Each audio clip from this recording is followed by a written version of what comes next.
Daily Broadside, day 272. I knew there was something weird about that cleaning lady in Goonies. Although I'd have never guessed that bitch had grown up to kill Selena.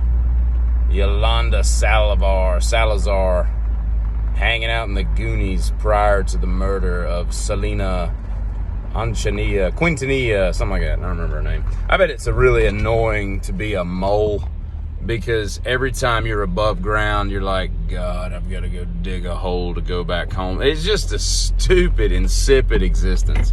I don't understand what in the world.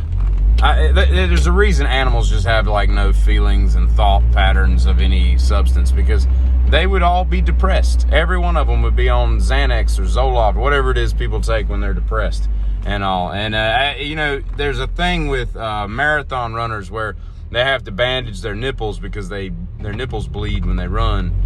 And I offer to you, why not just take your shirt off when you run? You're already going to be hot. What's the point of a shirt? Just write your number on your arm and run on till your heart's free. Just let your nipples hit the free air and not bleed all over the place. Because I imagine a chafed, bleeding nipple is probably not a fun thing to get over.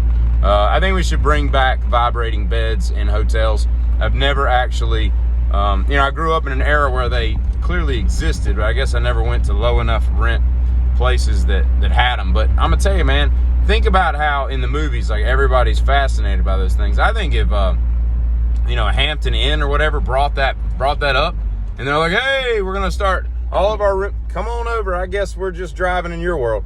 I think if Hampton Inn said, hey, all of our rooms now have vibrating beds, dude, they would make so much money off of the coinage dumped into those things, because if nothing else, people would do it just out of sheer curiosity, like, oh my gosh, I've heard about these all my life and I've never messed with one, and here we are, and I am actively taking applications for a partner for the Amazing Race. You need to be in shape, you need to be able to take on pain, you need to not be able to complain, you need to have a great sense of humor, and more importantly, you need to be able to eat really, really, really, really stupid hot things, because that's the one thing that I'm not really good at.